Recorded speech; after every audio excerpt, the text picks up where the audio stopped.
If you've been following along, you know a lot about my paranormal history, okay? Just follow along. I'm not going to go into that story. You can go look on my page and find the story time about that. In this video, though, I'm going to tell you about something that happened to me a few weeks ago. I had to come outside to tell you about it because I don't want to talk about it in the house. Okay, so a few weeks ago, I'm home by myself. My husband was at work, and I remember checking the time to like see when he was going to be home because I had to leave for work as well. And it was 9:30 p.m., right? Mind you, nobody else was home except me and my dog. My daughter was away. So the house was like eerily quiet, like kind of like a heavy kind of quiet, you know what I mean? Like weird feeling in the air. And that's not completely unusual for me because like I said, I've been followed by something forever. There's always a weird energy around me. So whatever, I'm waiting for my husband to come home and I'm like cleaning up the kitchen a little bit, and all of a sudden I start to feel like I'm being watched from behind me. So I thought he was out on the porch, and I was like, okay, well maybe he's just like out there smoking a cigarette or something like that. Like that was my first immediate thought. Like he's home but he's outside, that's why I'm feeling like somebody's around. When I turned around to like check, nobody was out there. The light wasn't on. There was no person out there at all. So I just brushed it off and I continued to clean and wait for him to come home. But as I'm cleaning, I start to hear something from upstairs. I hear, "Babe," being called from the upstairs bedroom. Clear as day. It's my husband's voice. Literally, mind you, my house is set up like the kitchen is like over here. There's a hallway and you can see directly down the hallway to the front door. There is no way he could have slipped past me. It wasn't like a loud or panicked babe. It was just like a normal, like, trying to get my attention, like, come upstairs, come be with me or something like that. It was literally so normal. It was like he just got home and was calling for me to go upstairs. And I didn't know what to think. I was being irrational, I think, because I'm like, maybe he did slip past me somehow. So I answered back and I'm like, yeah. I got no response, which I knew was weird, so I started to feel really, really fucking weird. And I know you'd think after years of dealing with something like this, like, I wouldn't get scared or confused or anything like that, but I was literally scared and fucking confused. Like, I literally didn't hear the door open, I didn't hear keys jingle, I didn't hear his door shut from when he got home. So I decided to go upstairs and investigate because I'm like, there better not be like an intruder in this house or something like that. Like, I just got here, I don't want this in my new house. So I start making my way upstairs to the bedroom. But the energy as I'm walking up the stairs is like, I felt like I was walking through like an old TV set, you know what I mean? Like the static, like the heaviness of, I don't know how to explain it other than like the static TV feeling of like that fucking you know what I'm talking about? The VCR TVs, whatever the hell they're called. But it almost felt like some kind of fucking vortex that I was walking into. So I get all the way up the stairs and I'm standing outside of my bedroom door, like just feeling this feeling. My hand is like just about to open the door when I hear, "Babe," come from inside the bedroom. And yeah, it sounded like my husband, but like it was a little bit off. It was a little bit weird, like almost a little bit uncanny valley. And I was like, oh fuck no. I whipped my hand back away from the doorknob and I'm like backing away from the door, about to go back down the stairs when I started to hear walking in the bedroom. So I fucking booked it. I booked it outside. And then yeah, I waited on the porch in the cold for my husband to get back home because I made him sweep the entire house when he got home. I was like, you better go make sure nobody's in this damn house because I told him everything that happened. Yeah. I hate it. I hate everything about it. And like, I don't know what to do about it either. I've tried so many things. If you have any options, if you have any solutions for me to get rid of this freaking thing, please let me know in the comment section. Hello and welcome back to a series of spooky stories, The Haunted Teasville. This series is brought to you by all things spooky and ungodly amounts of paranormal activity. Posting a little bit later than I wanted to because I got caught up watching farm stand videos. Anyway, you know the drill. This is my necklace. It's cute. Love it. Wear it every single day. It's down here if you want it. Now into the story. When I was 17 years old, I lived with my boyfriend and his parents. We stayed in a room that was built in the garage. He worked overnight and I was scared of sleeping in the room alone. Fair. Very fair. Valid. I would always see moving shadows or hear noises. One night, someone was punching the sides of my window AC unit, or at least that's what it sounded like. That was enough for me not to stay in there by myself. The thought of being alone is enough for me. The nights he worked, I slept on the couch in the living room. His older brother lived there too. He had his own room on the opposite side of the house. It was wintertime and we had to use space heaters to stay warm. The orange light of the heater filled the room just enough where you can see. I was falling asleep when I heard his brother walk into the living room. He opened the front door, looked around, closed the door, and locked it. I guess he heard something. I finally fell asleep, but I felt this weird feeling of something watching me. I woke up and saw something staring straight back at me. It looked like a person, just, see-through. I heard it say, "You didn't see anything," frantically, and disappeared right in front of me. No, I didn't. I saw nothing. Whatever you say. I threw the covers over my face. I don't know how you can be shaking and paralyzed at the same time, but that was me. Shaking, paralyzed, shitting, crying, throwing up. I finally was able to shake it off and dial numbers on my phone. I called my boyfriend to come home in a hurry. The first call should have been Ghostbuster. I was so frantic that I couldn't go back to sleep. I just know that I wanted out of there, but it was just as scary outside. Yes, I could have woke up his parents, but there was a major language barrier. My boyfriend told everyone what had happened in the morning. His brother said that he had walked in there and that was maybe just what I saw. I knew it wasn't, but just agreed. Oh, I'm sorry. Were you transparent and also telling me I didn't see anything? I didn't fucking think so. I later found out that one of the previous owners had hung themselves in the garage. I don't like that. You didn't see anything. No, I did, but I'm gonna say that I didn't. Rate it on a scale of 1 to 10, 1 being the least scary, creepy, spooky, 10 being the most. If you have a story of your own that you want to submit, you can do so on the link tree in my profile. I will see you all the next episode. Stay spooky, friend. While in the Appalachian Mountains, she saw a woman with long black hair and glowing white eyes watching her. If you're new here, I'm Krista. On my account, I tell spooky stories that are either submitted to me or found on Reddit. This one was submitted by Ella. Hey Krista, my name is Ella and I wanted to share a story that happened to me when I lived in the Appalachian Mountains. When I was 14, my mom, my 2 younger siblings, and I moved to a house in southeast Kentucky. Her fiance, John, moved in with us at the same time. We had 3 acres of land surrounded by a tree line. Beyond that were our neighbors' woods. At the start, nothing strange happened. A month after moving in, I made friends at school. We'll call them Brooke and Kylie. One week, we planned to sleep over at my house since it was the biggest and had a pool. After school, my mom drove us home, and we started figuring out what to do that night. Brooke suggested we explore the woods and tell scary stories. Kylie was hesitant. She warned us about the rules locals believed about the forest. Never go in at night. Of course, we didn't take it seriously. When night fell, we snuck out and walked to the edge of our property, following a trail into the woods.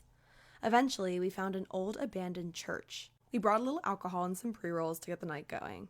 We climbed the steps, lit the pre-rolls, and started talking and laughing. Then Kylie got up and said she needed to use the bathroom. She returned almost immediately, her face pale. Go, go, go. We need to leave. Don't ask questions. Just run, she said. We didn't argue. We grabbed our stuff and ran back to the house. As we ran, I felt a presence following us. Heavy, watching, and wrong. When we reached the house, Kylie insisted we lock all the doors and cover every window. We huddled in my room. Finally, Kaylee explained what she saw. When she went to the side of the church, she looked into the forest and saw eyes. White eyes staring at her. As they got closer, she could make out a woman, pale, barefoot, with long, wet, jet black hair and a cross in her hand. The only feature that stood out were her eyes. As we tried to comfort her, a single tap came from my bedroom window. Then another. Only we could hear it. We moved to the living room and huddled together. One window hadn't been covered, and Brooke went to check. She screamed and ran back to us. She's at the edge of the property line, Brooke said. We held hands and prayed until morning. When I opened the front door later to grab the mail, I noticed the bottle of alcohol we had left behind. It had been dragged through the mud.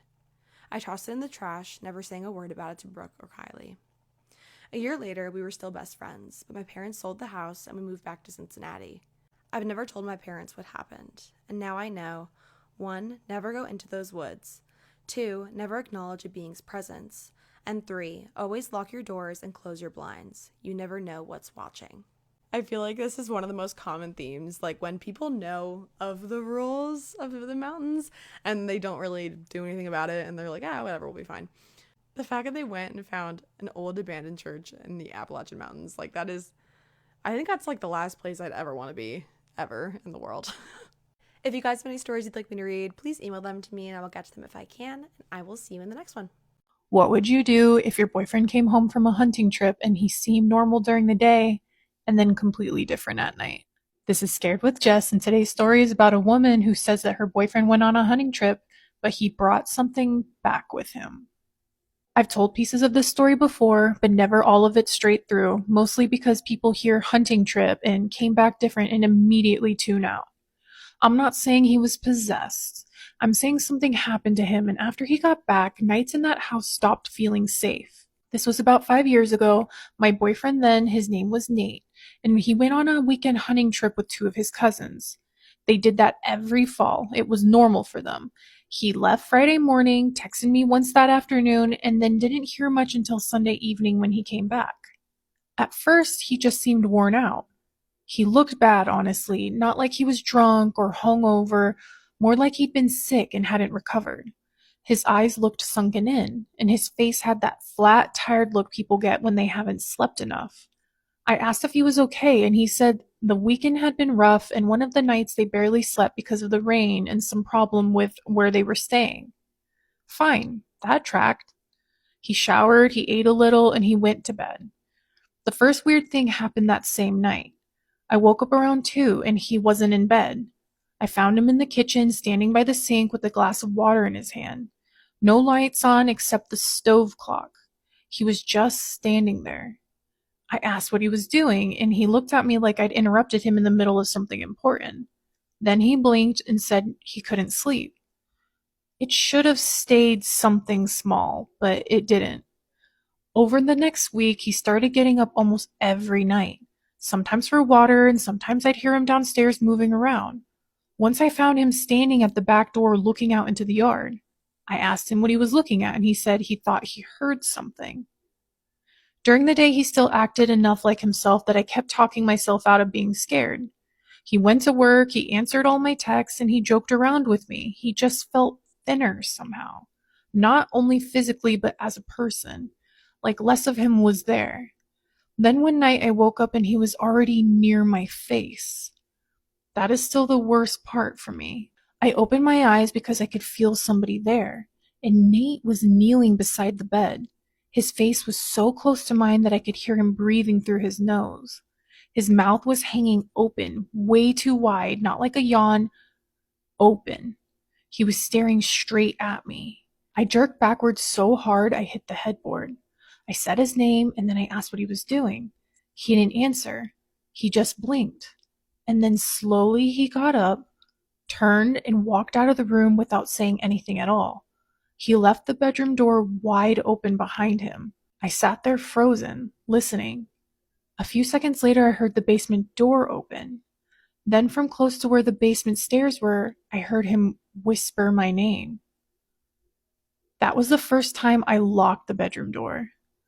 The next morning, he acted embarrassed. He said he must have been half asleep and didn't remember. The next morning, he acted embarrassed. He said he must have been half asleep and didn't remember coming to my side of the bed. I wanted to believe that. I really did. And then I started hearing him talking in the basement. We rented a small house with an unfinished basement where the laundry and water heater were. Nate hated that basement before all of this. He used to make me go down first if we both needed something because he said it felt creepy down there. So the fact that he suddenly kept going down there at night was strange on its own. The first time I heard him, I thought he was on the phone. Then I realized there were pauses, long ones, like he was listening for a response. I went to the top of the stairs and called his name, and then everything went quiet. A second later, he came up looking annoyed, not startled. I asked who he was talking to, and he said no one. That started happening more often. He'd disappear from bed, I'd hear him in the basement. If I interrupted, silence, and then him coming up the stairs. He always looked irritated that I had gone looking. Then there were the flies. The first morning, I found dead flies on the bathroom counter, and I thought maybe the window had been open or something. It was a row of 6 or 7, all lined up by the sink. I threw them away without saying anything. And the next day, there were more, same place. I asked Nate if he was messing with me, and he just stared at me for a second and said no. Not joking, not confused, just a flat no. I didn't ask again. The night that made me leave started the same as the others. I woke up and he wasn't in bed. The basement light was on, and I could hear talking. Only this time, when I got to the stairs, I could hear 2 voices. One was him, and the other one was lower, much lower. I didn't mean another person standing down there. I mean, it sounded close enough to him that for a second my brain tried to tell me maybe it also was him somehow. like the sound was coming out of the same body but in different ways. I went down 3 steps before I stopped. The bare bulb over the washer was on, and Nate was standing near the far wall facing the concrete. I said his name. He didn't turn around. Then the lower voice said, "Don't come down here." I ran back upstairs. I locked myself in the bathroom and called my sister. I told her enough that she came and she got me that night. I stayed with her for 3 days. Nate kept texting me like nothing had happened, asking if I was upset, asking if I needed space, not once asking why I had left the house in the middle of the night. When I finally went back with my sister to get my things, Nate was there. He looked even worse. He'd lost more weight and his face looked hollow now. There were bruises around one wrist and one side of his neck, like someone had grabbed him there hard enough to leave marks. He didn't try to stop me packing. He mostly just watched. When I took the last bag to the door, he said, "It only talks when you're asleep." I asked him who. He looked past me toward the basement door and said, "It says I should have left you in the truck." I had never mentioned a truck. He and his cousins had taken one, but I had never heard anything about one of them leaving me anywhere because I had never been there. My sister heard it too, and she grabbed my bag and told me we were done. Later, one of Nate's cousins called me because apparently Nate had stopped answering them too. I asked what really happened on the trip. He got quiet and finally admitted they had found some sort of structure in the woods, built out of sticks and old cloth, just junk, tucked back off one of the trails. They had messed with it. They kicked it apart, laughed, and Nate had found something hanging inside and put it in the truck as a joke. The next morning, it was back in the woods. He swore that part was true. He also said Nate started acting strange on the drive home, especially after they stopped for food and came back to find the truck bed open. I never saw Nate again after I moved out. He texted for a while and then he stopped. A mutual friend told me later he went to stay with family in another state. I still think about that moment waking up and finding him already beside me, close enough that I could hear him breathing. And the thing that bothers me most now is he didn't look surprised to see me awake. He looked like he had been waiting for it. Anyway, good luck sleeping tonight. The following story scares me because it's like, what do you mean don't respond to a voice that you don't recognize? Like, I feel like it's second nature to respond when you hear someone call your name. Or if you're like me, you're gonna and what the fuck out of somebody that's calling you. Sometimes when I'm on the verge of like awake and asleep, I tend to hear my mom's voice say, "Lati," and it like jolts me. Does anybody have an explanation for that, or am I just fucking crazy? So this girl says that growing up, her entire family have always been skeptic. They didn't believe in the paranormal. Now, they did go to church and they would always have like priests come to their house and bless it and things like that. She also says that her mom had like a cleansing friend that would come to the house and also cleanse it, but like, wouldn't that be paranormal, or am I crazy? Am I dumb? I'm not I don't know much about the topic, but that doesn't sound like it's not paranormal. Anyway, I'm so off topic. Let me continue with the story.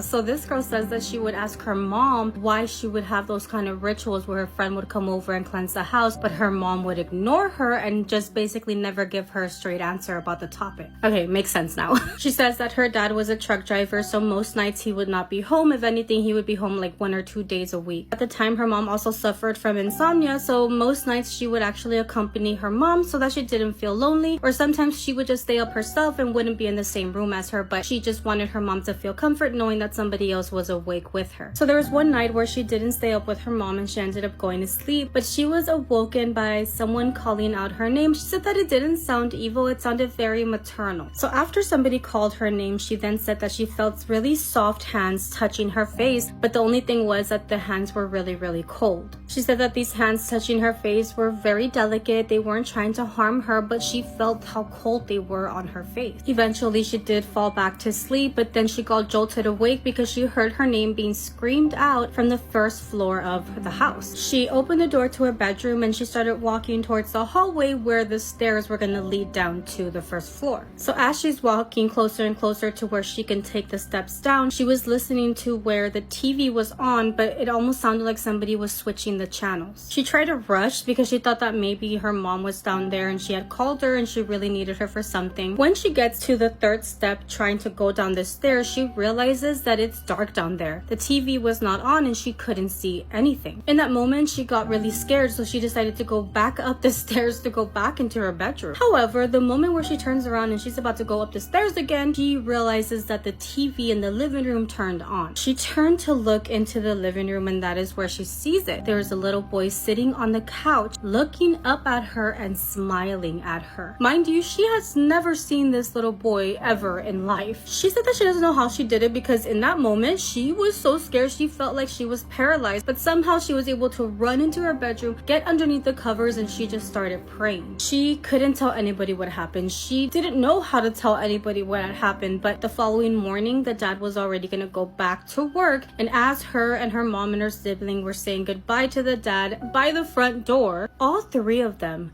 heard a voice from inside the house that they had never heard before. The voice was of a little kid and it said, "Mom, Mom, please come." The mom actually made the mistake of responding to the voice, and not just that, but walking towards where they heard it. She said that they all knew that you shouldn't respond to a voice that you don't recognize, that they had been told this a lot, and I guess the mom made that mistake because when she went to respond to it, she doesn't know what she told it, but all they saw was a silhouette of a little boy, almost like a shadow figure, running out of there, and all three of them saw this. Ever since then, things that they cannot explain is happening in that house, and they're seeing this kid more and more, almost like it's manifesting itself more now. But remember that the mom had this cleanser friend, and they had her over, and the lady basically told them that this little boy was not here. It was brought by their dad. I guess somewhere where the dad was truck driving, this little boy got attached to the dad and is now inside of the house with them. They have no idea when or how this could have happened. They also don't know if maybe one day this will end. Hopefully it does, but they have no idea. Do you guys think that when you play with a Ouija board that a spirit can get attached to you, the location, or both? Because I got an email from somebody saying that they were playing with a Ouija board with their friends and they asked it a question about Tupac, and something actually ended up pretending to be Tupac and started terrorizing them. Now, this story may sound kind of funny from the intro, but I'm telling you right now, this is terrifying. So this happened in North England, and we're going to call this person Kayla for the story. So in 2018, Kayla had this friend named Stacy, and her and Stacy used to share paranormal experiences like back and forth often. They both had the same beliefs in the paranormal, and they used to always talk about playing with a Ouija board together, and their one thing was that they both knew that they shouldn't play it at home. So one day an opportunity comes up because they had had a rental car for a couple of weeks, and so Kayla had this bright idea that they should play the Ouija board in the rental car. Her logic behind this was that she had to return the car anyway, so if they played with the Ouija board in the car and anything were to come out of the Ouija board or anything bad were to happen, that it would be attached to the car. She would be wrong. So they go to the store and they pick up a slate chopping board, and then they pick up white paint and they draw letters in the white paint on the chopping board. They also drew a sun, a moon, and two eyes in the bottom corners. One reptilian eye and one human. They then formed a planchette with clay, and the Ouija board was ready to use. So they pack up the car, they pick up Stacy's sister, and Stacy's sister had actually used a Ouija board before, and she had come in contact with things, so they thought maybe it would be safe to have her around. So they park the car on a dark country lane, and they rest the board on a stone wall. They start to play, and it starts answering questions right away. Now they're obviously suspecting that the other one, like each one of them is moving it. They're all saying that they're not, but the planchette it's responding. Well, after the while of using the Ouija board, Stacy's sister wants to go home. So they take her home, and then they decide that they still want to play with the Ouija board. So they go back and they try to play with the Ouija board. It doesn't work. They go to a different location. It doesn't work. They're going to all these locations and it's not working. Stacy then recalls something. She recalls that a couple years prior, she had actually had a friend whose boyfriend had passed away suddenly, and his neighbors had played with a Ouija board to contact him, and it had worked. He came through the board and actually made contact with them, wanting to talk to to his girlfriend. We're going to call him Sean for the story. They have the bright idea that they're going to go to this person Sean's house, and they're going to park right outside of his house, and they're going to light candles, and they start a seance. They put the Ouija board down, the planchette down, and they start asking it questions. Immediately it starts to respond. There was a period of time where they were doubting one another. They thought that the other one was using it, until it started answering questions that Stacy could not have known, and vice versa. So at this point, they're like, oh my god, this is absolutely amazing, because they feel like they're getting validation that something beyond this life exists. She said that they were both absolutely mesmerized at this point. So now, because they have contacted what they think is Sean, they feel like they are protected, and because it's working for them, they're getting extremely excited. And so at this point, they're starting to get a little brave on top of all of that, and they start playing with it every single night for a few days in a row, and they're driving to different locations to play this game. They started asking it all sorts of questions. She said that at some points it was probably pretty inappropriate things, but that at one point they did ask it how many spirits were with them, and it said 94. But then Stacy and Kayla start to notice something strange. Ever so often, when they would ask a question, the planchette would just immediately go to goodbye. And so they're wondering why this is happening. So they ask the board, why do you keep pushing this to goodbye? And the planchette immediately goes to the evil reptilian eye. Then they would play again, and then they would ask it a question, and it would go to goodbye again. And they would be like, why do you keep doing this? And it would go to then AZ, AZ, AZ. And she said that sometimes when they would ask it this, it would go to 090909. So they start doing their homework on what that means, right? And they find out that when this happens, it means that something is trying to escape the board. And for whatever reason, they still choose to use the board. They would use the board for a few more nights, and on the very last night, they decided that they were going to bring a relative of Sean's to use the board with them. And there would be a reason this would be the last night. So the relative of Sean's would sit in the back seat, and Stacy and Kayla would be in the front seat, and they would be playing with the board, and they were also smoking a blunt.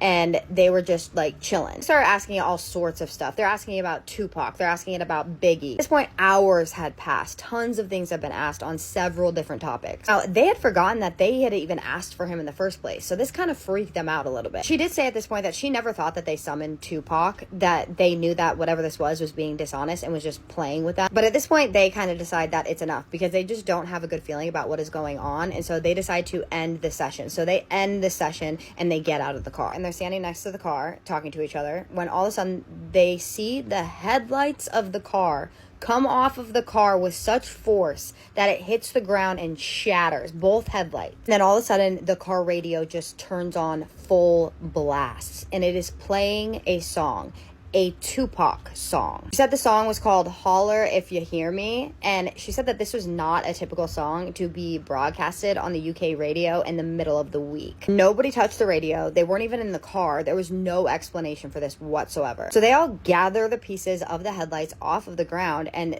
Kayla looks at her friends at this point, and she's like, listen, we have to bury that board. At this point, they decide that they're going to go to Kayla's house so that they can get a shovel. So they drive to Kayla's house, and Kayla goes inside to go get the shovel. Stacy, and we'll call this person Sam, are sitting in the car when they are talking to each other, and they notice that there is a car that's sitting next to them, that's parked right next to them, that's interior lights keep flicking on and off, on and off. And so they're like, that's kind of weird. And so they're just staring at the car when suddenly they realize that there's a man sitting in the front seat of that car with the lights just flicking on and off. And they can see him every time the light flicks on and then off. Kayla comes back out, and she notices that they're pretty shaken up. And so they tell her what happened, but she doesn't see anything in the car. So they kind of just end the night there. At night, Stacy goes home and she goes to bed, and she's sleeping when she wakes up in the middle of the night and she can't move. And she realizes that she's having sleep paralysis. Stacy looks up, and right above her, this black mass just forms above her. It then zooms past her ear. It whispers something in her ear, and then it zooms over to where her shelves are, and it knocks all her shelves on the ground. At this point, Stacey is absolutely terrified, but there's nothing that she can do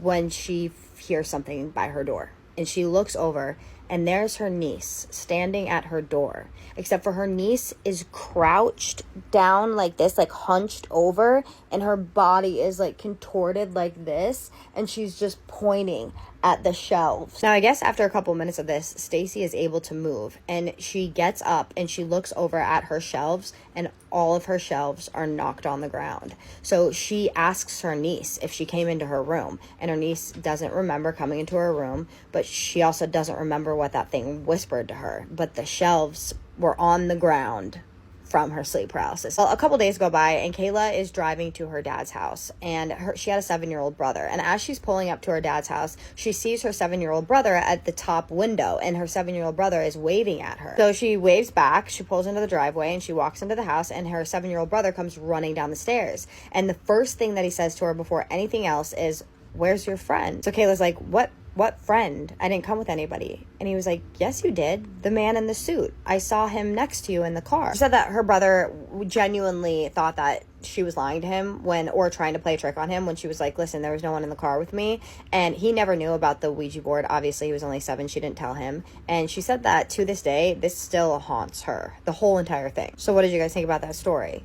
I gotta tell you, the creepiest part to me was the part where the niece came in the room and her body was all contorted. Ugh, I hate that so much. But this is why you don't play with a Ouija board anywhere. You don't play with one anywhere. Now, I would love to hear your thoughts on the story and like why you think that it was pretending to be Tupac. That would be my biggest question. That's kind of interesting. And what you think the scariest part of the story is. Let's talk about the color Haint blue and why so many people in the South still paint their houses this color and what it's protecting them from. This spooky scary story time, which is also a little bit of a spooky scary history lesson, comes from Edda, and she says she was raised within and still practices certain elements of the Gullah culture, which was brought over originally by enslaved people from West Africa and sort of evolved it before, during, and after emancipation. And while it's not a closed practice like hoodoo, she says it is a protected one. And many people within the culture don't like to talk about it with outsiders, but she would rather have you get this information from someone on the inside. She said she thinks this community is largely open-minded and she appreciates other people's perspectives, but she wanted to clear some things up because she knows that there's like a spooky element attached to Gullah a lot of the time, but it's not evil like people think. Family has been in South Carolina for generations. Her 4th great granddaddy worked the rice fields, and he built a house after emancipation that she and her 2 daughters still live in to this day. It's nothing fancy. It's a 3-room shack essentially with a tin roof, but every single spring she and her daughters mix up Haint blue and they paint the entire house. It says they used to use indigo from old dye vats, lime, sweet milk, and just enough white lead paint to get that robin's egg blue color. Says the original Gullah people did this because they knew from the old folks who crossed over on ships that restless spirits could not cross water. They believed the ocean was the line between the living and whatever followed, and if you painted the ceiling that color, the Haints would get confused, thinking they already crossed the sky or the ocean, and they would turn back. It was also raised to keep bottle trees in the yard, and these were bottles that they put on branches of old cedar trees to catch whatever rattled in the wind. Spirits would slip inside at night, and in the morning the sun would burn them up. Old root work suggested putting salt on every threshold and a handful of rice on the front porch if you suspected a boo hag. These traditions were passed woman to woman, and her own great-granny said that this was called keeping the line clean. This is interesting because her great-granny also said that Haints were the spirits that didn't die clean. They're thought to be the spirits of those who died wrong or with unfinished business, who were wronged, or whose spirits refused to leave the low country soil. They still remember what they endured and are still angry about it and are willing to take it out on whoever lives on that soil today. Some of them are just tricksters and mostly harmless, like a cold spot in a room or a door that won't stay closed. But other ones are angrier and meaner, and they don't mess with you physically, but they get inside your head and make you crazy. These are the dangerous ones because they wear the faces of people you miss. They go inside your head and they make you question if your thoughts are your own, if your doubts are real, if you have the will to keep living. Sometimes they slip into your dreams and they ride you at night until you lose your will to live. If you feel a sensation on your chest at night, feeling like you can't move or you can't breathe, I think it's what people describe as sleep paralysis. That's a boo hag, and she says that these are women who sold their souls or women who died so angry that they couldn't stay buried, and at night they shed their skin like a snake. They fly out on the wind until they find a house with any crack that they can enter, so a keyhole, window gap, even the space below a door. They'll find someone sleeping, and then they ride their chest and they press the breath right out of your lungs, sucking up your strength, your spirit, and your sense of who you are. And you wake up in the morning and you're exhausted and you're bruised on the inside. Nightmares that you can't quite remember, but that leave you so terrified that you are reluctant to fall asleep again. Some of the older folks say that if she likes your skin enough, she'll wear it during the day, and that's the terrifying part because you never know if the neighbor you see smiling and waving at you is really them. Look just like somebody that you know, but you don't really know if something else is wearing their skin. She keeps coming back until you start forgetting the salt, or until you stop painting the ceiling, or until you start doubting the old ways. That's the worst thing that can happen. Ida says she keeps all these traditions up because the boo hag and the Haints only need one bad night for you to forget who you are, for you to let them in so that they can convince you to do all the work to destroy yourself. This is because of one shapeshifter story that her own great-granny told Etta happened to her. So Etta's great granny, and by the way, great granny is the term that she used to describe her. I'm not just like putting my own spin on this here. Her own great granny was still sharecropping the fields that her own grandparents had been enslaved on. There was a root doctor who lived next door, and for whatever reason, he felt like her great granny's family had wronged him some way, and a shapeshifter came for them. But it wasn't a spirit Haint, it was a person who wore the skin of someone that they loved. So her great granny's mother opened the door one night, and on the porch stood her own dead husband, who was smiling sweetly, whispering her name and telling her that her own children would be better off without her. She fought it off with the Haint blue and salt, but the exhaustion stayed, and day after day she would wake up more tired than the day before, and she developed a cough, and the other locals and the other old folks in the area described her as being hag-ridden. She was so tired she couldn't think straight, and they ended up finding her floating down the Ashley River with rice grains still clutched in her fist as if she had been counting them to keep away the boo hag. But she had lost. Etta says it then skipped a generation, and one afternoon her granddaddy let one of the bottle trees fall over in a storm. Didn't fix it right away, but then one night saw his own dead brother standing on his porch, waving to him to come outside and talk about the old days. His own brother had been dead for 10 years at that point. But he followed anyway, and they found him the next morning halfway to the river with his eyes rolled back in his head, still alive but talking nonsense to no one. He says that he lived, but he was never quite the same. He was never right again, and spent the rest of his life painting the ceilings 4 times a year and checking the salt lines across the thresholds at night like it was his full-time job. But his own mom told her that the Haint doesn't kill you outright, it just makes you do the killing yourself, slow and deliberate and one bad decision at a time until you're so twisted up you can't tell the voice in your head from your own. And Etta says she's the one who carries it now. Says she's 43 and she keeps everything very exact, with the salt lines on the threshold, the rice on the porch, the bottle trees in the yard, and the ceilings Haint blue. She says for the last 2 years, things have felt like something has shifted. Her oldest went off to school and the house felt very quiet because it was just her and her other daughter in the house. She was working overnights at the hospital, but on other nights when she was home and off work, she started waking up around 3 in the morning. The weight on her chest that felt like a grown man standing on it, and she said she knew immediately what this was. And the voices started because she said that she heard her own mother's voice, and her mother passed 3 years ago, but she heard her mother's voice from the other room say, "Etta, are you sure you mixed the blue right this year?" And the first time she heard it, she got up and checked, and she made sure that the blue was fine. She said it was perfect actually, but the doubt stayed, and she started questioning, is it the right shade of blue? That's how she says she knows that it's already inside of her. As she thinks it's in her youngest daughter too, because just 2 months ago she got home from work and her younger daughter was sitting on the front porch, and she said, "We really have to paint the ceilings blue this year. If we just let it peel, that's easier." It says she checked the salt lines and noticed that it was broken, like her daughter had dragged her foot through it. Said, "I could feel it testing the edges of what I am willing to believe through my daughter, but I know better than to let it win." Said she keeps redoing the entire house, but she knows that it's there waiting for her to slip. She said, "That's what 8 generations have taught me. It doesn't need to break in. It just needs me to slip up and stop believing that the old ways work." She says her own daughters know about why they put up bottle trees and why they paint the ceilings blue, but she said she's sharing this because maybe somebody else out there needs to understand why their mother checked the ceilings at 3 a.m. They need to understand that she's not crazy. She's holding the line. Also added a very nice note at the end of her email, and she wanted to thank you all for listening, for letting her tell her story, and for keeping an open mind. If you have a spooky, scary story time, one that you think nobody would believe or that makes you question your own sanity, especially if it's a generational one, we would love to hear it.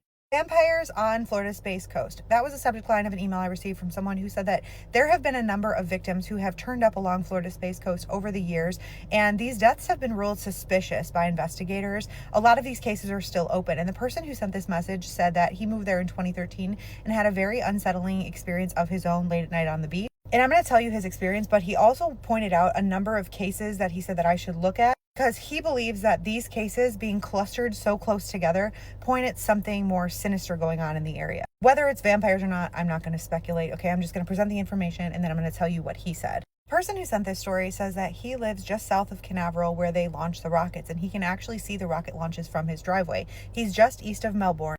North of Patrick Space Force Base is Cocoa Beach, which is very touristy. South of the base are smaller communities that are quiet. Everything shuts down by like 9 p.m. In this general area, there have been a string of unexplained deaths that have left investigators and locals with the same haunting questions. In September of 2023, Kathleen Stewart's body was found in a wooded brush area of Pelican Beach Park in Satellite Beach. She had been reported missing and endangered a few weeks earlier in August of 2023, and when they found her, they realized that she had been deceased for several days, but there were no obvious trauma signs to her body. By no obvious signs of trauma, her death was initially treated as suspicious because they found her in an isolated area after she had been reported missing and endangered. Autopsy and toxicology reports were performed, and her death was treated as no foul play, although I did find some statements online from her family who says that they still don't have answers. A few weeks later, skeletal remains belonging to Cassandra Janelle Blackman were found in an area known as the Compound, and this is a 12-mile stretch that's wildly overgrown. It's considered abandoned private property in Palm Bay, but her remains were sun-bleached, indicating that they had been there for a few weeks. No bicycle or vehicle was found nearby. She had not been reported missing, but this area is kind of known as a dumping ground for criminal activity. She was actually the 5th death in that area in under a year. Palm Bay police treated it as suspicious as well, and they said that they were questioning how she got there, when she got there, and why she was there, and her remains were sent for autopsy, but from what I could find, it's still under investigation today. Going back a little further, Catherine Gatchett-Luby's remains were found in Satellite Beach in a sandy area behind a construction site of a partially finished beach house, and construction workers were actually the ones that found her. Her clothing was partially removed, and her death was also initially treated as suspicious. The body was in an unusual, isolated location. There was no clear cause of death. This was initially treated as a potential homicide, though later the case was closed with no foul play suspected. The initial suspicious classification stemmed directly from the unusual circumstances from which she was found. There are many other victims who have turned up in this general area, which sort of hint at a broader pattern of unsolved cold cases. What stands out is that the circumstances of the deaths don't exactly line up and seem off-putting at first. The person who sent this story in said that his experience took place about a week before they found this body behind this unfinished beach house in 2015.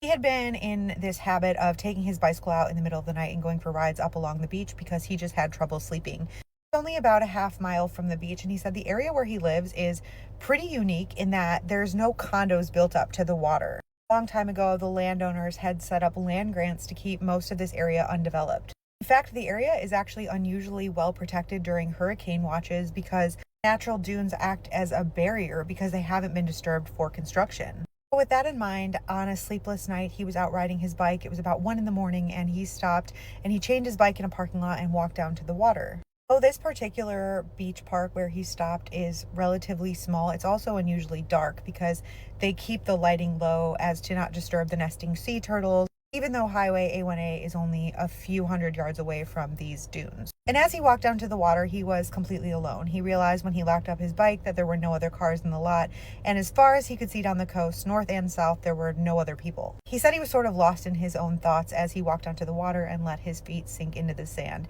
And as he's sitting on the shoreline, after a few minutes, he had this sensation of being watched. So he turned around and he saw a man standing behind him. He said this man was so close that he was only about an arm's length away, and the man stood tall in a black suit, and he said he was wearing black wingtip shoes. He was startled, obviously, first of all because this man is standing so close to him, but then also because this man is dressed in completely formal attire when the normal beach uniform is cut-off shorts and flip-flops. All this man said to him was, "Quiet night, no moon."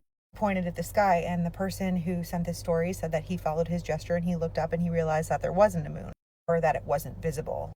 He was unnerved but thought it was just a weirdo on the beach, but after a few seconds he turned back and the man was gone. He said it couldn't have been more than 10 or 20 seconds, and there was nowhere for that man to have disappeared to so fast. He looked up and down the beach and back toward the parking lot, but there was no signs of life. He stood up from where he sat in the sand and looked for hard-soled footprints in the sand because he had noticed the man's shoes, but noticed there weren't any.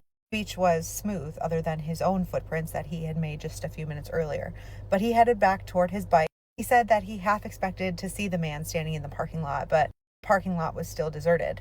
He hopped on his bike and said he had a creeping feeling the entire time he was riding back to his house, looking back over his shoulder the entire time. He says he doesn't know who or what he encountered that night, but it was less than a week later when the body was found behind the construction site less than a mile up the beach. He says he's not sure if it's related or not, but he can't shake the feeling that his feet being in the water that night saved him from a more sinister fate. This is Spooky Scary Storytime, the series where we share listeners' allegedly true stories about the creepiest or most unsettling things that they've ever experienced. If you have a story, please send it in. We would love to hear it. The whole time I thought she was just lying or exaggerating. Now I feel bad about it. Look what I got. Look what else it looks like. Lip gloss on so I can run this mouth. Now focus.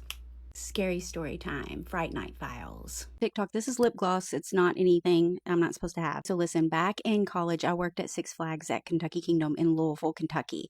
I had this friend there. Her name was Latasia. She was so much fun. She loved to go out like every night, right? Well, one weekend that we were working, we were both at the same ride.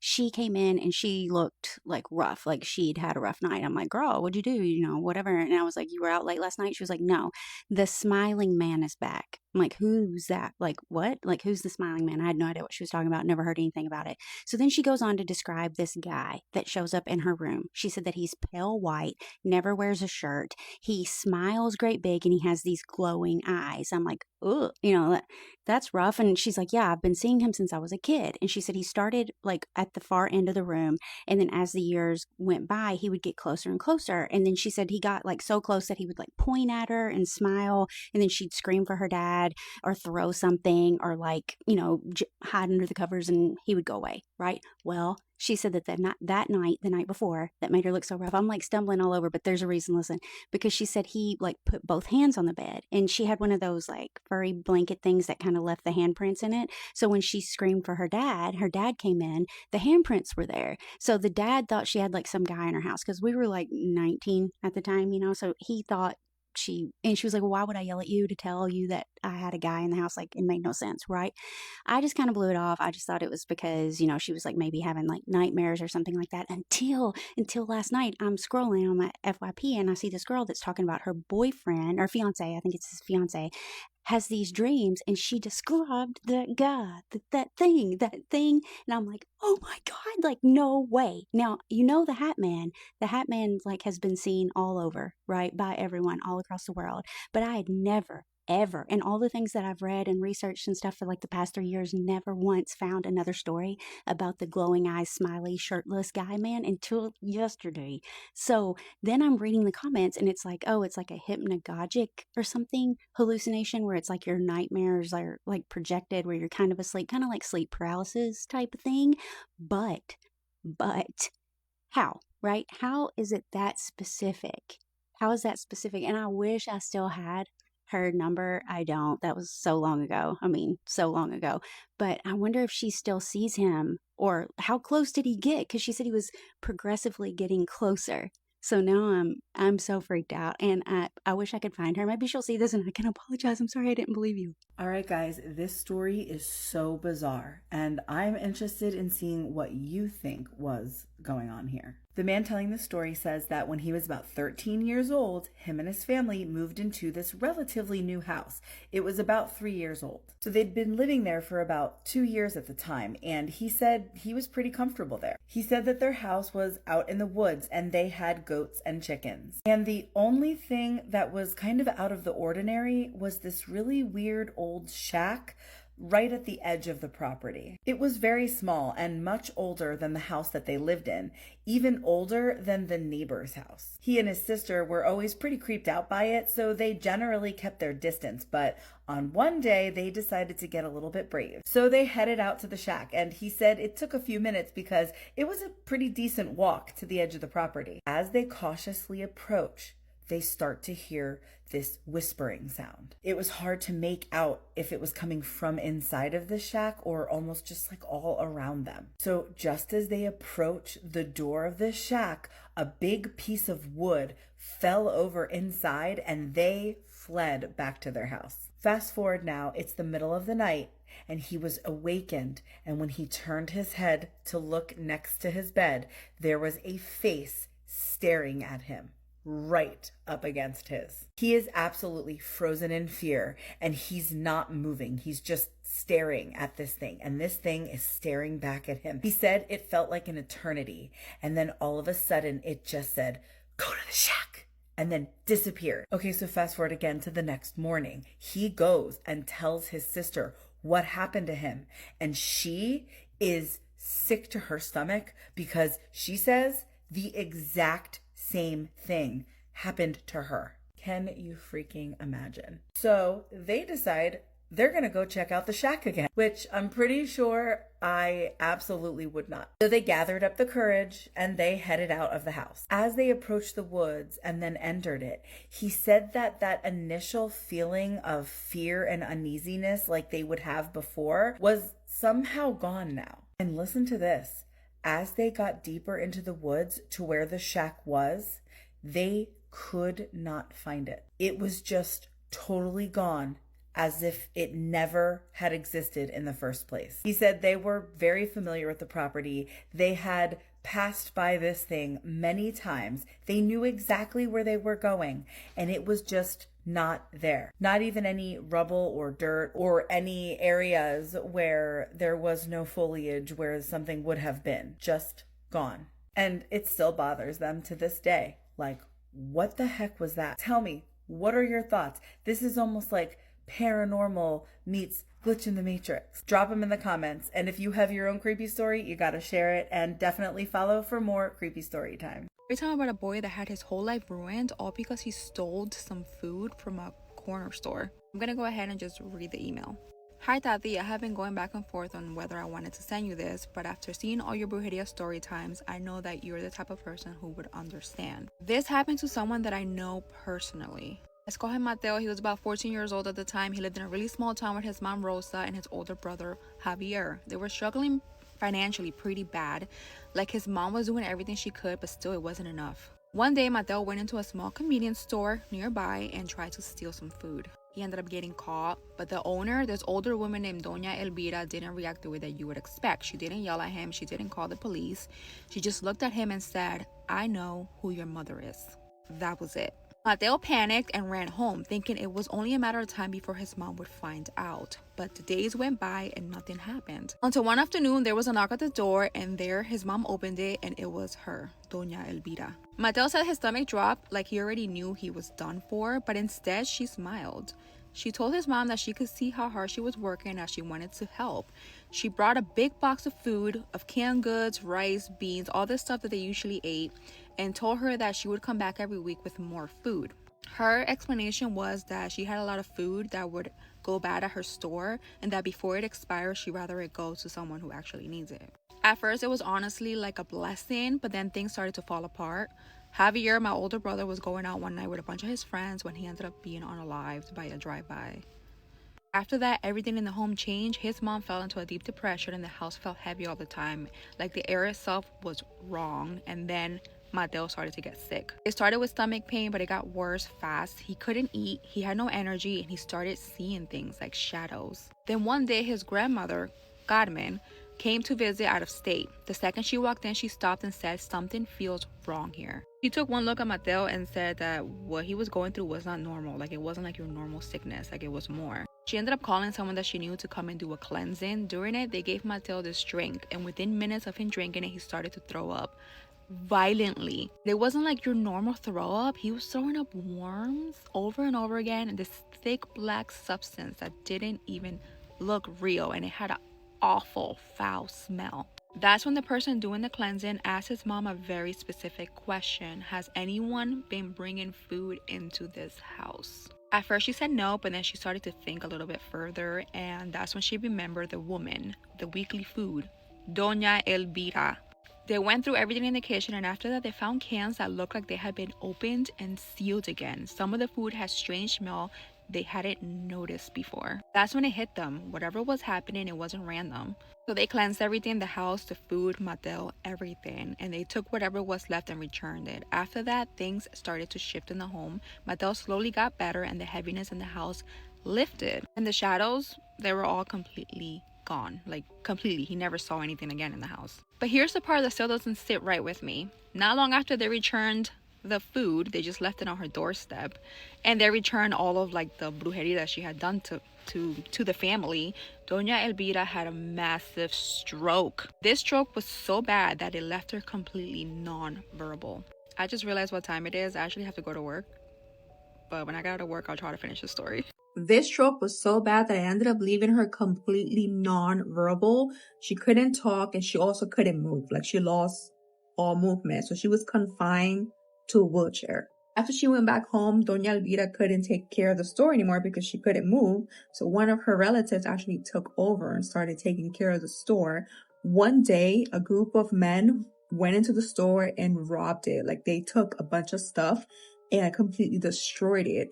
Being that Doña Elvira was nonverbal and couldn't move, all she could do was just sit there in her wheelchair and just watch as her store was being robbed and destroyed. They ended up shutting the store down after that because they just didn't feel like it was worth it and it wasn't safe. And then I guess her relative no longer wanted to be in charge of the store because they were so scared from having all these people robbing the store. I actually have to go back to work, but long story short, Doña Elvira passed away a few months later. She did all that over some candy. No, she did all that and destroyed a whole family over food. It's insane. Why don't we ever talk about Edgar Allan Poe? You realize that he was the greatest storyteller of all time. He was a genius when it came to horror. And his stories weren't about terrifying, scary monsters. They were about human life, about how hard it was to live every day in his time. Right? You have to understand, during his time period, there were pandemics. There were people passing away all the time. And every time that would happen, you would hear a bell ring at the church. And think about all day long, right? Hearing ding, ding, ding, ding. And every time you hear that bell ring, you know someone has passed away. Over and over again. Or his story about this man who obsesses over this other old man that he takes care of. And he's so annoyed by this person. And he begins to despise him. And that becomes all he can think about. And then one day he takes this man's life. But it doesn't end there, because he hides his body under the floorboards. And he hears his heartbeat over and over again, to the point that it drives him so mad he turns himself in.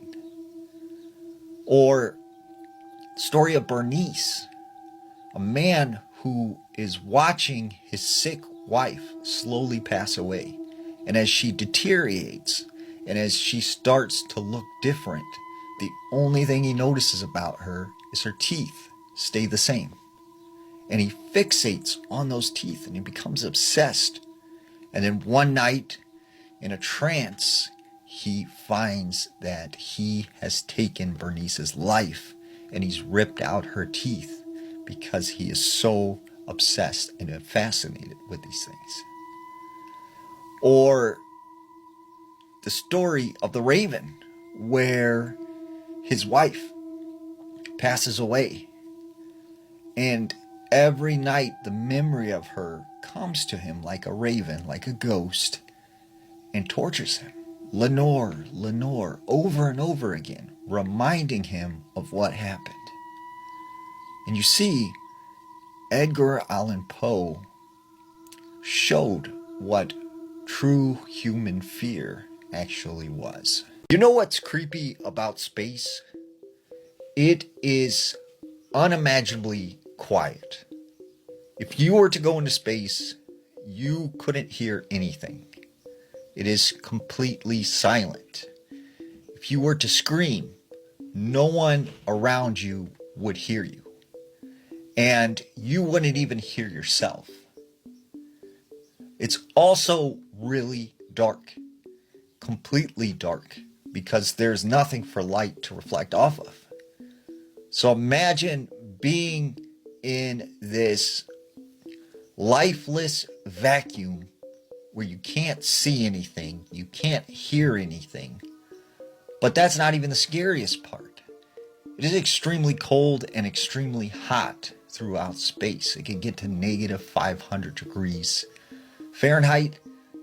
It can sometimes get up to a couple hundred degrees Fahrenheit. Now, but that's not your biggest problem. It is a vacuum. There is pressure. And that pressure could cause you to basically disintegrate. If you ever thought about going to the moon and rolling around in moon dust, right, you'd realize that moon dust isn't soft and fluffy. It is sharp and jagged like glass. And if you breathed that in, instantly you would pass away because it would tear up your lungs, right? It's also, if you weren't wearing a spacesuit and you rolled around in moon dust, your skin would be completely cut up. Space is also very, very large. It is isolated, it is lonely, there is nothing around. And everything around the Earth is slowly being pulled further and further into the universe, further away from Earth. So we are slowly becoming alone. Are they using these AI data centers for something else? Something nefarious? Now, I'm no expert when it comes to technology or computers, but I do know they make computers that fit in the palm of your hand. They make microchips that are microscopic. But you're telling me we need these large warehouse facilities to produce pictures with artificial intelligence? It doesn't add up. It doesn't make sense. So what then are they using these very large data centers for? Could it be that they are producing some type of human clones? And that the plan is to eventually replace us with some sort of worker drones? Are these some type of femicams where they plan to round us all up and keep us locked away? Or is it something even more dark? Are these places being used much like the movie Soylent Green? You know, when you think about NASA, they just sent someone to the moon. And they don't have these huge data centers. But yet somehow those computers can do all that. So why do we need these large data centers for artificial intelligence? You know why something evil has to ask permission to come into your house? It sort of goes back to this old belief that nothing evil, nothing negative can enter into your life, can enter into your home unless you give it permission. See, we naturally have this protective barrier surrounding us. Some people call it guardian angels. Some people call it, a protective spirit. But we are naturally protected from these sort of things. But these evil, these negative entities try and break us down and get us to open that space, to allow them to come in. And so our homes, where we live, where we love, where we share intimate moments, right? That becomes a protective space. And this evil entity cannot enter through that doorway until you give it permission. Now, this story comes out of North Carolina. There was this woman who said when she was a young girl, she grew up in a small home up in the Appalachian Mountains. And she said when they first moved into this house, she remembers at night hearing what sounded like young children out in the woods laughing and saying things and calling her to come outside. And she would see shadows moving across her window like someone was walking around out there. She just ignored it, and she really had no idea what was going on. And she had heard stories, she had heard rumors from friends, that if anything evil comes to your door or invites you outside, do not listen to them, do not follow. Well, this one particular night, her parents left her in charge of watching her brothers and sisters. And she said they were running around the house playing when all of a sudden she got kind of this sick feeling in her stomach, like something was wrong. And she said her brother started screaming and started freaking out and crying. And she's like, what's going on? Like, what's wrong? And he says, they're coming for us. Like, they're going to get us. They're coming. And she's like, what are you talking about? Who's coming? And he just kept saying, like, they're coming. And all of a sudden they hear boom, boom, boom, like a knock at the front door. So she runs over to the window and she looks out. And she said at the front door was this young boy, with an old-timey haircut and wearing sort of like this blue jacket and blue pants with these like black boots. And she said he just looked out of place. She knew something was wrong. So she calls out to him from behind the door. Yes, like, what do you want? What do you need? And she said this boy responded, please, let me in. Please, let me in. And she's like, no, I'm not supposed to open the door. Mom and Dad are gone. Like, I can't open the door for you. And he's like, please, it's cold. Let me in. And she said, no, you're going to have to go somewhere else. I'm not opening the door. And right as she says that, the lights in the house started to flicker.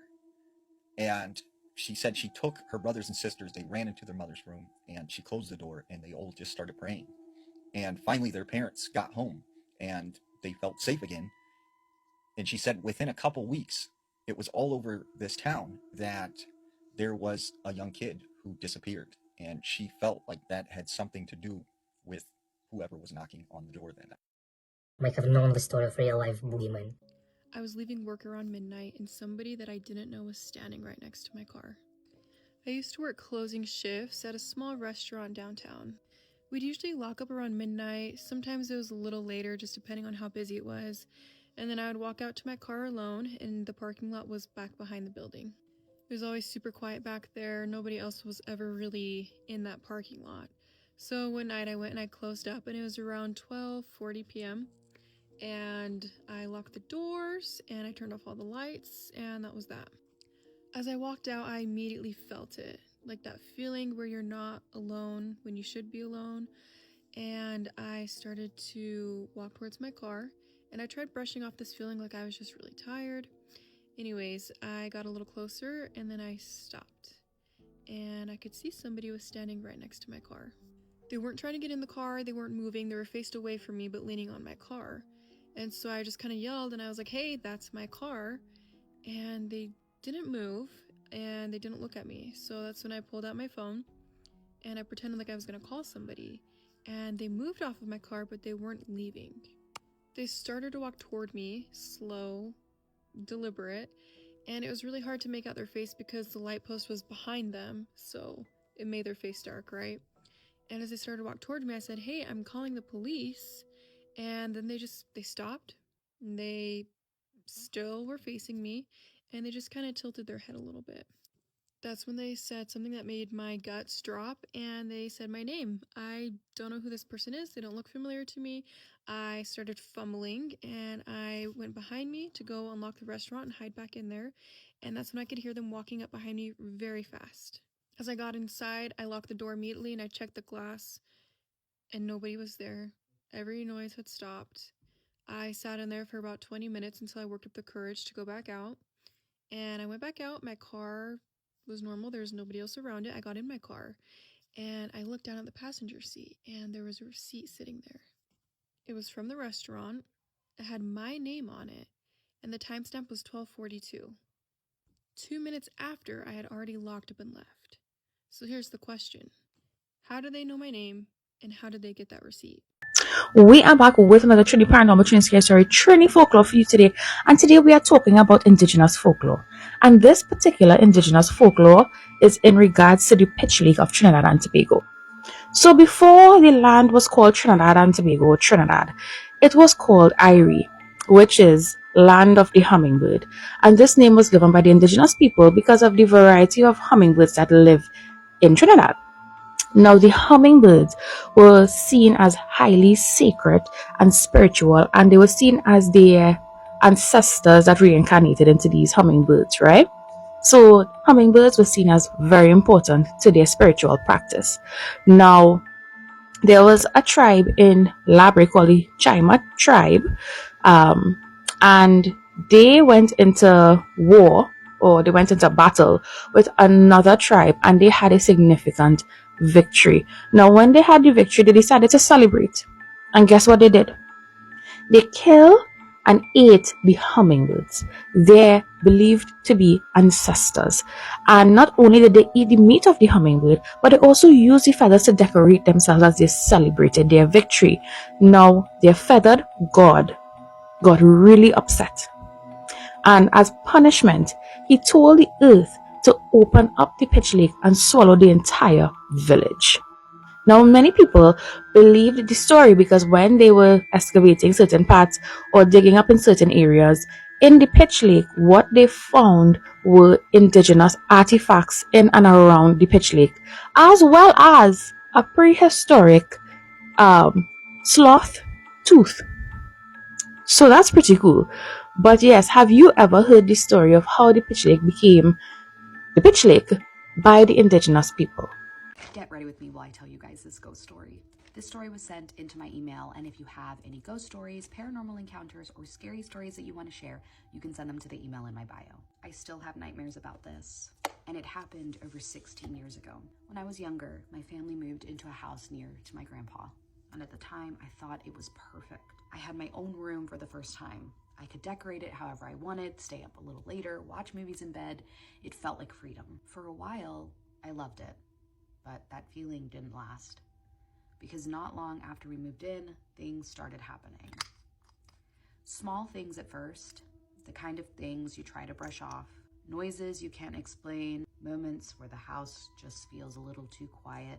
But this has never left me, and it's been over 16 years, and I still have nightmares about it. That entire week leading up to it, something felt off. I couldn't explain it, but I was constantly on edge, like I was being watched. It got so bad, I had my little sister start sleeping in my room, and she was only 6 at the time. Somehow, I convinced myself that she would make me feel safer. We both hated sleeping in the dark, so every night we'd leave the TV on playing DVDs on repeat until morning. Not because we wanted to watch them, but because the noise helped cover everything else. I always have to have something going because it's like a distraction. You're distracting yourself to what might be there. Oh, but I hate it. Every creak, every sound, every moment that felt too quiet. That night, though, we were both exhausted and completely drained, so we fell asleep almost instantly. At some point, I woke up. I don't know what time it was exactly, but I remember thinking it had to be around 3 a.m. Of course it had to be around 3 a.m. This wouldn't be a ghost story if it wasn't. The TV screen had turned that dull blue color after the movie ended. No sound, no movement, just the faint glow lighting up the room. And the silence was unbearable. There was no normal snoring from my dad, no noise from my brother. Even the dogs, who were usually moving around or making noise downstairs, were completely still. At some point, you just become comfortable with the sounds in your home, and you can almost tell what should be happening versus what shouldn't be happening. And you're waking up in the middle of the night and you don't hear any of those sounds that you're used to. Oh, absolutely not. It didn't feel normal. It felt like the entire house had somehow gone quiet at the same time. Like something had just paused everything. But I tried to be rational. I told myself that I was being paranoid, that I couldn't keep relying on the TV every night just to feel okay. You absolutely can. You absolutely can keep relying on the TV. That is 100% okay. Nobody here is gonna judge you. So I forced myself to be brave. I grabbed the remote and turned the TV off. I don't like where this is going. Why would you do that? The room went completely dark. I laid back down, closed my eyes, and tried to fall asleep. And just as I was starting to drift, I heard it. A creak. It's coming for you, girl. Run. Soft, but unmistakable. Our upstairs floors always creaked in certain spots, and you can tell exactly where someone was walking just by the sound, and I froze. But I told myself it was nothing, just the house settling. So I kept my eyes closed, and then it happened again. Another creak. Oh my God, somebody's walking. It was closer this time. I sat up immediately. My heart was already racing as I stared out into the hallway, trying to let my eyes adjust to the dark. I expected to see my mom or my dad, just someone. But there was nothing, just darkness. Still, I called out anyway. Mom? No answer. I swallowed, my voice shaking a little now. Mom? And the second I said it, I heard it again. A creak right outside my door.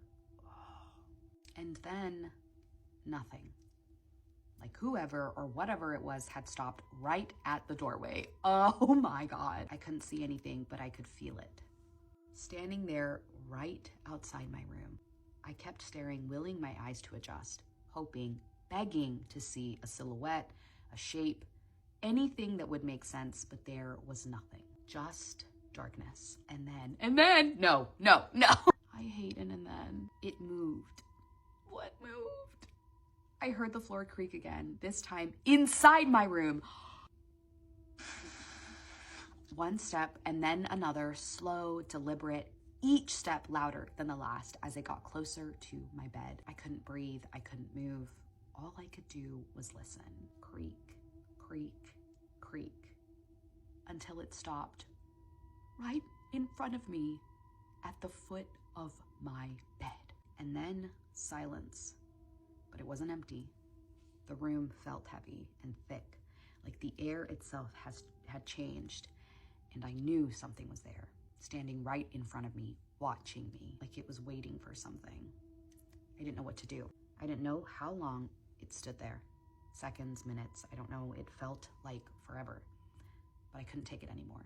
You don't have to be brave, okay? You don't have to be brave. My hand slowly reached out, searching for the remote. I found it, and the second I pressed the button, the TV flickered on. Light filled the room, and instantly, whatever was there ran. What? Loud and fast, heavy footsteps crashing across the floor as it bolted out of my room, down the hallway, and into my brother's room. Are you joking? Every creak, every thud, and then nothing. I want to throw up. I'm sick. Silence again, but this time it felt worse because now I knew that I hadn't imagined it. I didn't sleep for the rest of that night. I just sat there staring at the doorway, waiting for something else to happen, waiting for it to come back. When morning finally came, I went straight to my parents. I asked them if one of them had come into my room last night. Maybe trying to scare me, maybe just checking on us, but they both looked confused. They had no idea what I was talking about. Neither of them had gotten up at all. It's been over 16 years, and I still think about that night. Because what I felt standing at the end of my bed wasn't just something passing through. It didn't feel lost, it didn't feel confused. It felt aware, like it knew that I was awake. Like it wanted me to know it was there. And the part that still keeps me up at night is that it didn't leave when it saw me. Like it knew I was awake. Like it wanted me to know it was there.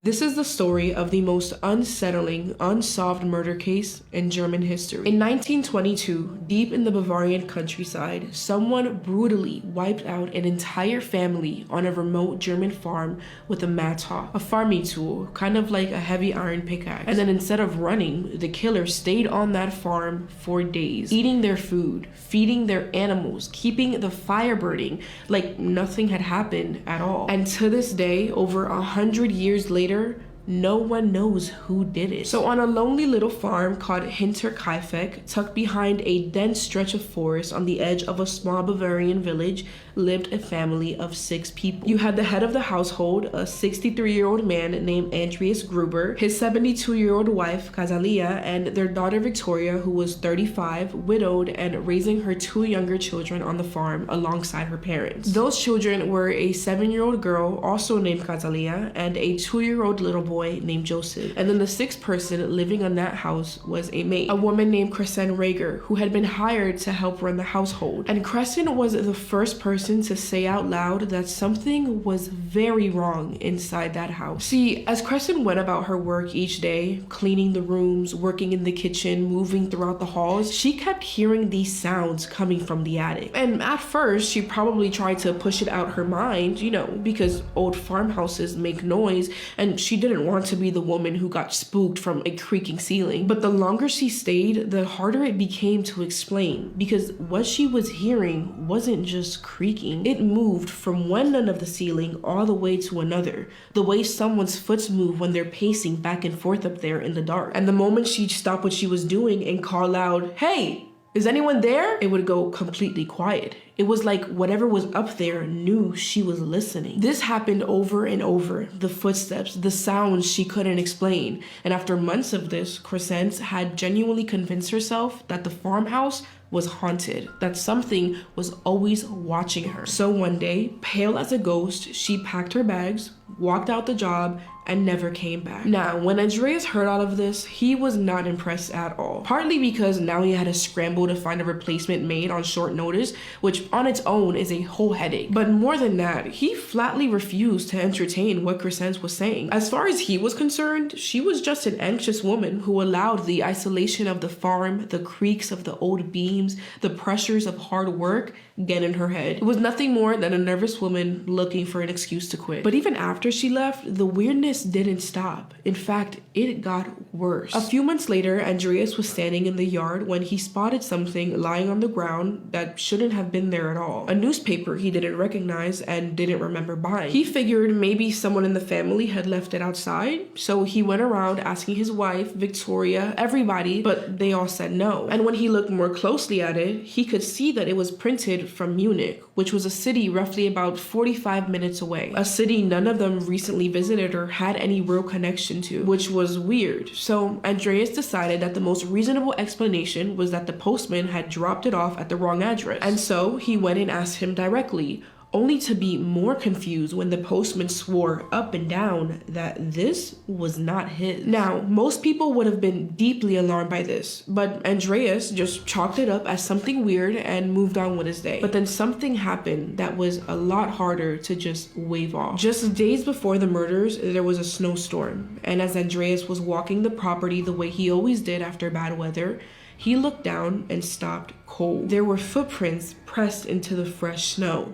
A single set of tracks coming straight out of the woods and leading directly up to the door of the machine room. And something about the way they just ended up there made his stomach drop a little, because the tracks only went one way, into the farm, not out, which meant that whoever had walked in from those woods had not walked back out. And when Andreas followed that trail to the door, he saw that the lock had been busted open, like someone had forced their way inside. He stepped in, checked every corner, looked behind the tools and equipment, and listened for any movement, but there was no one. And once again, when faced with all of this, Andreas decided to not call the police. He kept it to himself and tried to push forward, even though everything was pointing to one thing: someone was clearly on his farm. That same night, as he laid asleep in bed, he was awoken by this strange, inexplicable noise, a low, rhythmic thudding sound coming from the attic. And the more he listened, the more it sounded like footsteps. Now, Andreas wasn't a man easily rattled, but lying there in the dark with that sound pressing through the ceiling above his head,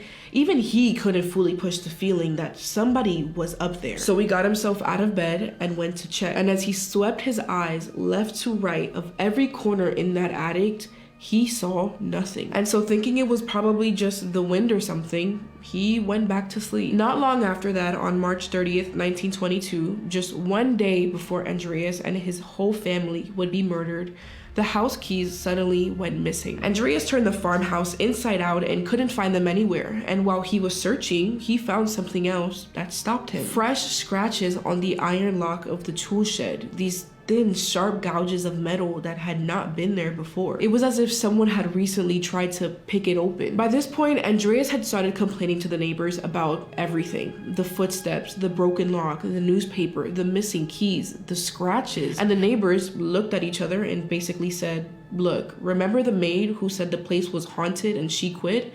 Well, maybe she wasn't as crazy as you thought she was." And a few of them even offered to help him. Multiple people said, "Look, let's just call the police. Let us come over there. Here, take this gun." And Andreas, being the kind of man that he was, turned every single offer down. Maybe it was an ego thing, who knows? But for whatever reason, he refused to accept any help. But if he would have known what was coming, if he could have seen what the next 24 hours would bring, not just for him, but for his wife, his daughter, his grandchildren, I truly think he would have grabbed every single one of those offered hands and held on until someone arrived. Because on March 31st, 1922, one day after the keys went missing and the scratches were found, the person who had been living in that attic, crouched in the dark directly above this family's heads for weeks, finally came down. They quietly moved through the night and into the barn, and they waited there in the dark, holding on to that mattock that had been stored on the property. that heavy iron farming tool. And one by one, in a way that nobody knows how,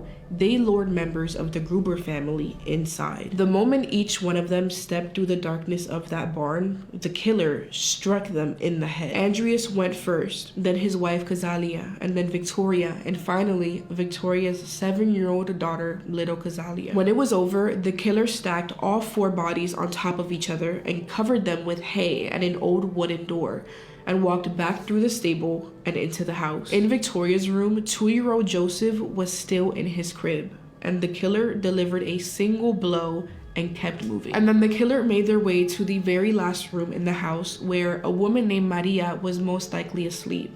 She had just arrived that afternoon for her first day as the new maid, and on that very same day she got this job, it would be her last. And just like that, 6 people lay dead on that farm. And when it was over, the killer didn't run, didn't panic, didn't disappear into the night the way you'd expect someone to after something like this. Instead, he did something that honestly still doesn't make sense even 100 years later. He moved in. While 6 bodies laid cold in that barn, the smoke kept rising from the chimney. He cooked their food, he fed their cattle, and slept in their warm beds like the farm was his. And the question that has never been answered, not by investigators in 1922, not by the detectives who reopened this case decades later, not by anyone, is who? Who is this person and why? If you have any theories, please drop them in the comments. I genuinely want to know what you think. And as always, just like my sweater says, group hug.